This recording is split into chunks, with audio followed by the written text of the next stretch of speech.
Olá, tudo bem com vocês?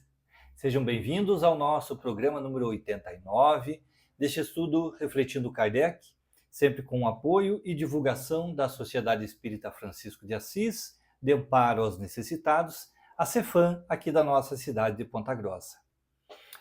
Nós encontramos no Livro dos Médiuns, aqui no capítulo 1 da segunda parte, quando Allan Kardec irá discorrer sobre a ação dos espíritos sobre a matéria, uma nota muito interessante sobre o tema da morte, da desencarnação. Ele está tratando aqui sobre o que é que o espírito leva após deixar o corpo físico, após retornar à vida espiritual, e que sensações, aprendizados, tudo será aproveitado lá na vida espiritual.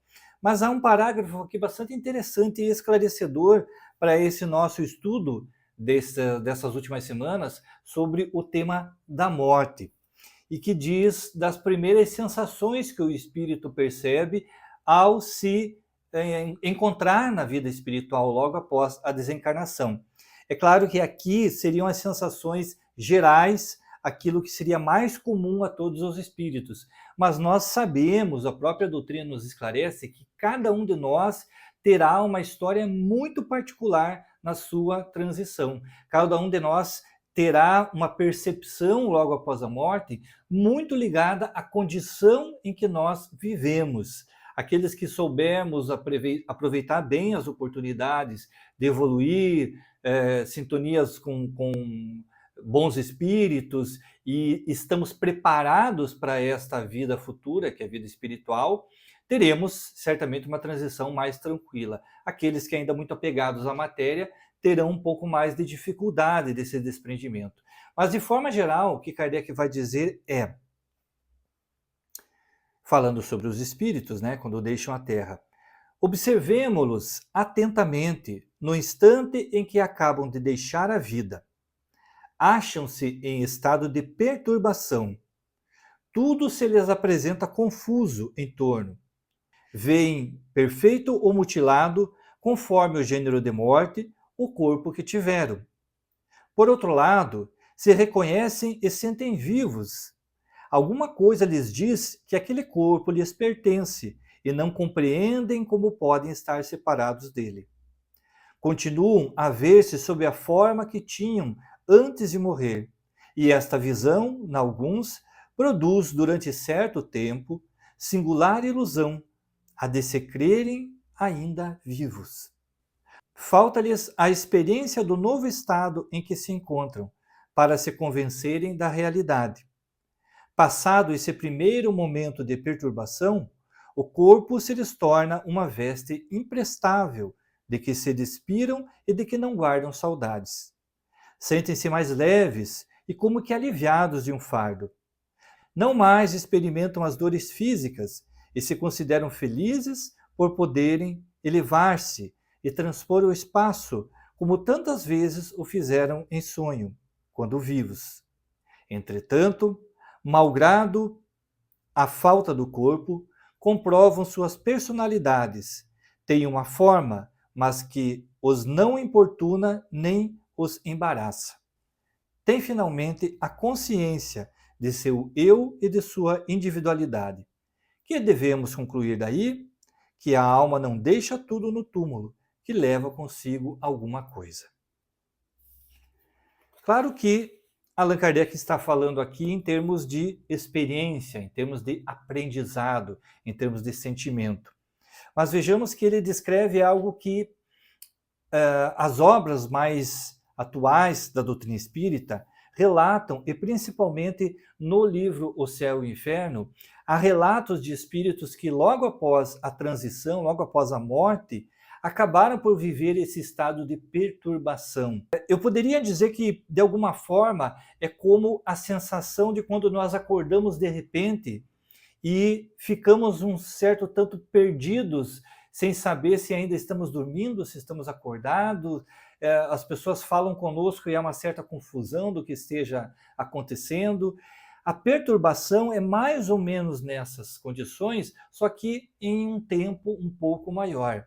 É claro que varia muito de espírito para espírito.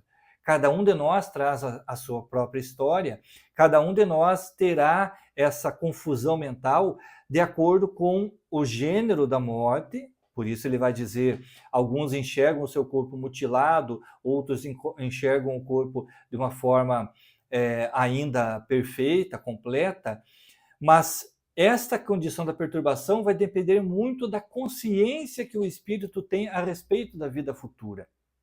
É claro que a duração vai variar por conta dessa compreensão que o espírito tiver. Se em determinado momento ele se compreender como já desencarnado e aceitar essa condição, é muito mais fácil. Senão, ele passará por essa perturbação por um período ainda maior e, como diz Allan Kardec, ele terá a sensação de estar vivendo algo estranho, porque ele vê o corpo, ele sente esse corpo, que ainda parece estar sofrendo as dores físicas, mas que na verdade não existe mais.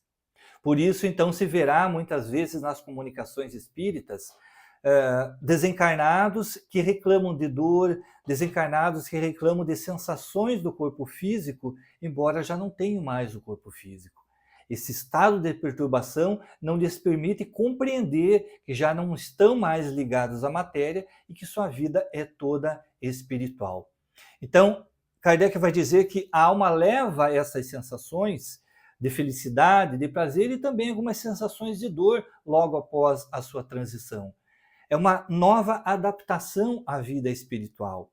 É mais ou menos o que acontece com o espírito quando ele reencarna. A criança, logo que nasce, ela tem uma certa dificuldade de adaptação. Ela tem a necessidade de respirar no mundo para o qual ela ainda não conhece. Ela tem a necessidade de se alimentar de uma forma que ela já não percebe mais tão fácil quanto era enquanto estava no ventre materno. Então, essa transição para reencarnar, ela, dizem os espíritos, é muito mais dolorida do que a transição para retornar à vida espiritual. A diferença é que na vida espiritual vai depender muito da compreensão deste desencarnante. A condição que ele se mostrar mentalmente vai facilitar e diminuir o tempo dessa perturbação ou dificultar e prolongar ainda mais esse tempo. Por isso é importante a preparação que nós fazemos, não apenas no sentido de conhecer o estudo da doutrina, conhecer o que é que os espíritos nos falam sobre a vida espiritual, sobre o momento da morte, mas conhecemos a nós mesmos, os nossos sentimentos, as nossas sensações. Sabemos dosar as nossas emoções para que, nesse momento da transição, nós tenhamos, acima de tudo, a fé em Deus, né, essa fé fortalecida, uma tranquilidade para enfrentar essa transição e uma lucidez para compreender o que realmente é algo que está acontecendo e o que é aquilo que faz parte apenas do nosso ainda consciente espiritual, daquilo que nós ainda trazemos como sensação do corpo físico. De forma geral, todos nós passaremos por esta perturbação, por esta adaptação, e dependerá de cada um de nós o maior ou menor tempo de permanecermos neste estado. Já que falamos sobre conhecimento sobre as questões da morte, será que saber, conhecer a doutrina espírita facilita para nós a transição? Será que estudarmos as obras espíritas, conhecermos a doutrina espírita, faz com que nós venhamos a sofrer menos? Allan Kardec colocará no livro O Céu e o Inferno uma questão muito interessante. Razão por que não temem a morte os espíritas. Será que nós espíritas não tememos a morte? Aguardo você na próxima semana para nós darmos continuidade ao estudo das obras de Allan Kardec, do seu pensamento, refletindo sobre as suas anotações, refletindo sobre Allan Kardec. Jesus abençoe seu lar, uma ótima semana e nos encontramos aqui na próxima sexta-feira. Tchau!